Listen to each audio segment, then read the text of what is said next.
एक फ़कीर की कहानी। एक समय की बात है। एक छोटे से गांव में एक फ़कीर बना रहता था। उसका नाम था फ़कीर खान। वह अपनी साधना और ध्यान के लिए जाना जाता था। गांव वाले उसे बहुत मानते थे और उसकी बातें सुनने के लिए दूर दूर से आते थे। फ़कीर खान साधारण कपड़े पहनता था। उसका चेहरा हमेशा शांत और मुस्कुराता रहता था। उसकी आंखों में एक अजीब सी चमक थी, जैसे वह दुनिया के सारे रहस्यों को जानता हो। गांव का माहौल। गांव में हर प्रकार के लोग रहते थे। कुछ लोग धनवान थे जबकि कुछ गरीब। धनवान लोग आराम से जीते थे, जबकि गरीब लोग रोजी रोटी के लिए परेशान होते थे। फकीर खान हमेशा गांव वालों को शांत रहने और संतोष का पाठ पढ़ाता। वह कहता, सच्ची खुशियों का स्रोत धन नहीं बल्कि संतोष है। गांव में एक बड़ा हॉल था, जहां फकीर खान अपनी बातें किया करता था। हर रविवार वहां सभी लोग इकट्ठा होते थे। वे फकीर के अनुभव सुनते, उनकी सलाह पर ध्यान करते और उनके चरणों में बैठकर अपने दुख और समस्याएं बांटते थे। एक दिन की घटना। एक दिन गांव में एक व्यापारी आया। उसका नाम था रघु। रघु बहुत अमीर था, लेकिन उसकी आंखों में एक असंतोष का भाव था। उसने गांव वालों से फकीर खान के बारे में सुना था और उसकी शरण में आया। रघु ने फकीर खान से कहा, मैं बहुत धनवान हूँ, लेकिन मैं सुखी नहीं हूँ। मेरे पास सब कुछ है, फिर भी मन की शांति नहीं मिलती। मुझे कुछ ऐसा चाहिए जो मुझे संतोष दे सके। फकीर खान ने हंसते हुए कहा, सच्चा धन तो भीतरी संतोष है। अगर तुम अपने आप को समझ सको तो तुम हर चीज़ में संतोष पा सकोगे। रघु ने सोचा कि फकीर खान उसकी परिस्थितियों को नहीं समझता। उसने कहा, आप शायद यह नहीं समझ पा रहे हैं कि जब मैं अपने व्यवसाय में और धन कमाने में व्यस्त रहता हूँ तो मुझे कभी शांति नहीं मिलती। फकीर खान मुस्कुराए और कहा, तो चलो, मैं तुम्हें एक परीक्षा में डालता हूँ। देखो, तुम क्या समझते हो। फकीर खान ने रघु से कहा, यहाँ पास में एक जंगल है। वहाँ एक पेड़ के नीचे एक पुराना बस्ता है। उसमें तुम्हारे सभी धन की बराबरी का सामान है। तुम जाओ और उसे ले आओ। रघु ने सोचा कि यह तो आसान है। वह जंगल की ओर बढ़ा और पेड़ के नीचे बस्ता ढूंढने लगा।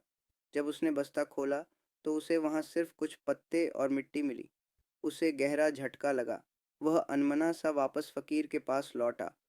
फकीर खान ने रघु से पूछा, क्या तुमने वहां क्या पाया। रघु ने जवाब दिया, मुझे वहां कुछ भी नहीं मिला, सिर्फ पत्ते और मिट्टी। फकीर ने कहा, क्या तुम समझते हो, यही तुम्हारी समस्या है।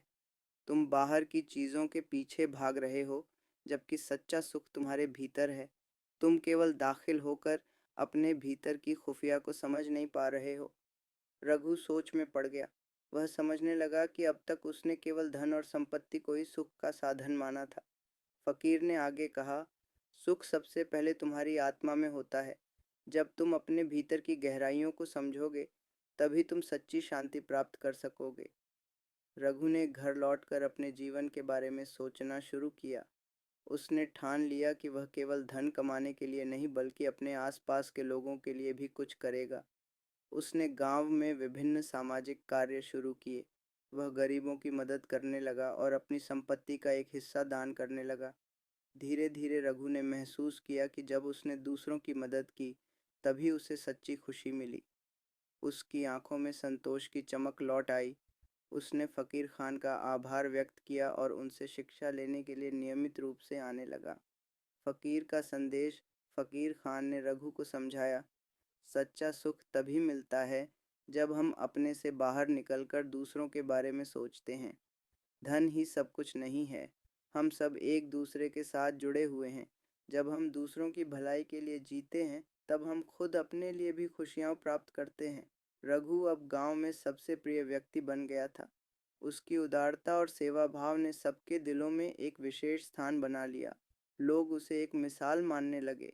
अंत में कुछ समय बाद रघु ने फ़कीर खान से कहा, अब मैं समझ गया हूँ कि सच्चा सुख क्या है। आपने मुझ में जो परिवर्तन लाया है, उसके लिए मैं आपका सदा आभारी रहूँगा। फ़कीर खान ने केवल मुस्कुराया और कहा, मेरा काम केवल एक दिशा दिखाना था। असली परिवर्तन तुमने खुद किया है। अब तुम भी दूसरों के लिए प्रेरणा बन जाओ। इस तरह फ़कीर खान की शिक्षाएं न केवल रघु बल्कि पूरे गांव के लोगों के जीवन में बदलाव लेकर आईं। गांव में एक नई ऊर्जा का संचार हुआ। लोग एक दूसरे की मदद करने लगे और वहां की दीवारें, जो धन और सामाजिक स्थिति के भेदभाव से बनी थीं, धीरे धीरे गिरने लगीं। समुदाय में एकजुटता कायम